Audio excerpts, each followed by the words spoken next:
Yo, what's going on, guys? And today, of course, we got to talk about the offseason recap for the NBA runner-ups, the San Antonio Spurs. I'd like to hear your guys' thoughts. What did you guys think of what the Spurs did this offseason? And by the way, what do you think of the future of De'Aaron Fox? I personally think Dylan Hall is, my God, Dylan Harper. I don't know why I said Dylan Hall, but Dylan Harper is going to take a humongous leap this year. I've always said that I think Dylan Harper has the potential to actually be better than Cooper. I know Cooper, that's a really high threshold, and that Cooper has a higher floor and probably is going to be the better player, but that's how good Dylan Harper is. And Dylan Harper is literally the closest thing I've seen to Cade Cunningham since Cade Cunningham. Now, I want to hear your thoughts on that with Fox. What do you guys think of Fox?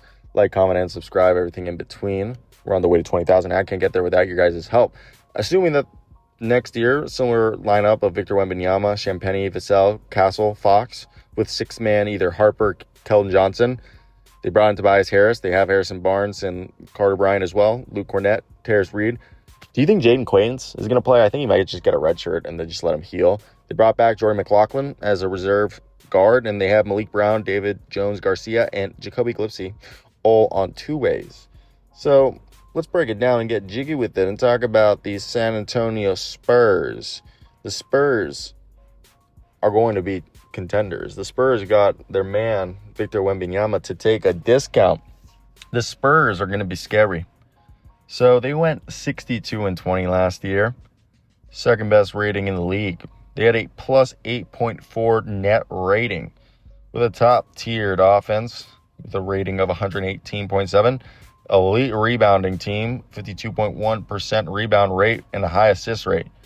Their team was built on being efficient, doing the little things right, spacing the floor, dominating the glass, and playing good defense that didn't require getting steals, but just being good and funneling them to Victor Wembanyama. They paid their franchise cornerstone and added some veteran polish to a young juggernaut squad. Victor Wembanyama's extension, $252.3 million over 5 years, even though he took a discount like Tom Brady, helping his team be set up for the long term. And Tobias Harris was the perfect guy. Look, that's why I said Carter Bryant, Harrison Barnes.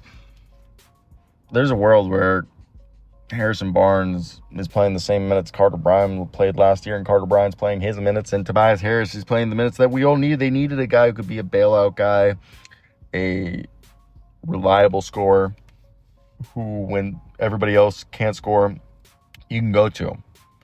San Antonio locked in the best player, arguably, in the world, and was able to fill the margins on a 62-win squad. And they got rid of all those old guys, Bismack Biyombo, Mason Plumlee, and Kelly Olynyk. No offense to those guys. The three trio, General Public, if you guys know that band.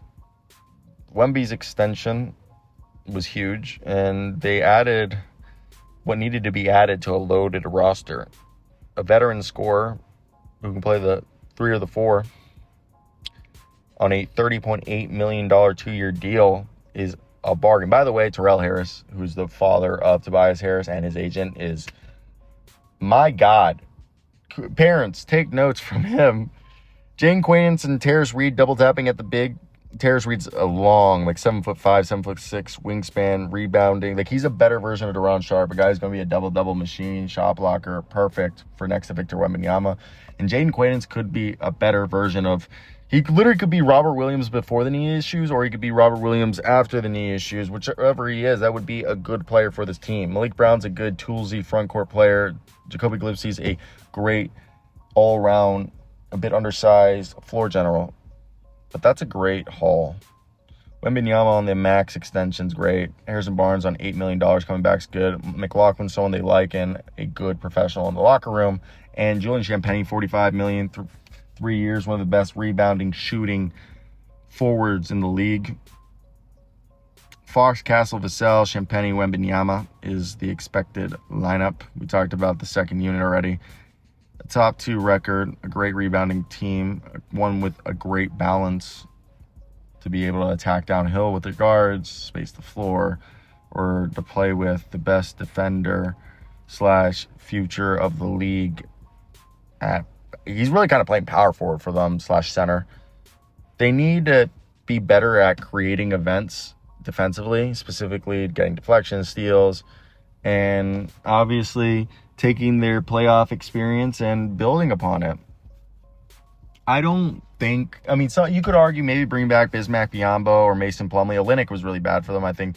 Some people would be like, Mason Plumlee can't even play. So really, bring back one of Olynyk, Plumlee, or Biyombo. It seems like Biyombo would be the best because of his relationship with Wemby. Just to give depth could be good. Shooting, maybe. I just think this was a 62-win team that added a veteran and a draft class and just kept the roster intact and was already able to improve an already elite squad. Anything less than finishing with a top 2 record would be a failure.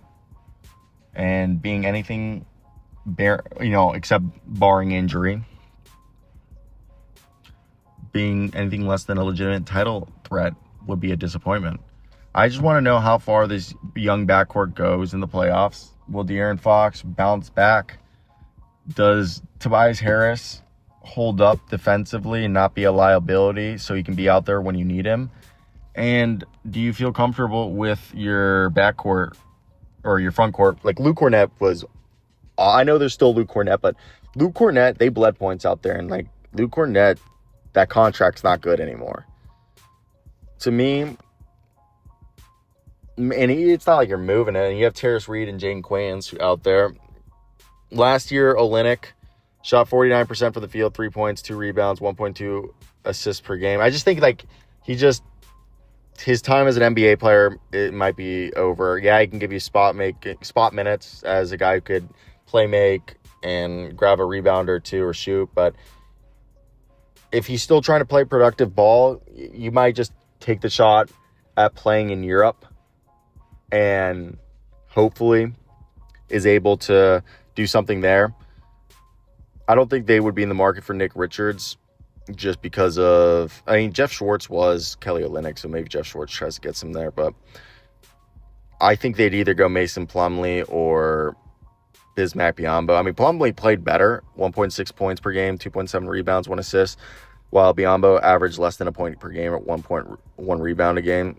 But I like Mason Plumlee. Out of the three of them, Mason Plumlee is probably the guy. I know Kelly Olynyk averaged more points. Plumlee played in total last year, 20 games, and he didn't even play really for San Antonio. The year before, Plumlee was pretty solid for Phoenix, and he was also solid with the Clippers those 2 years and solid with Charlotte the first time around. I know Mason now has gone up there in age. He's 36. Kelly Olynyk was someone that out of the three of them was playing more minutes than the other two. I know, what was it like? He was playing like 8 minutes in 6 games. Kelly was playing in 42 games. He played 9 minutes and had more of a role. But man, it's just, and Kelly's only, he's a little bit younger. I think he's like 34. He's 35, so he's a year younger. So the age is negligible. It's not like that's making a difference.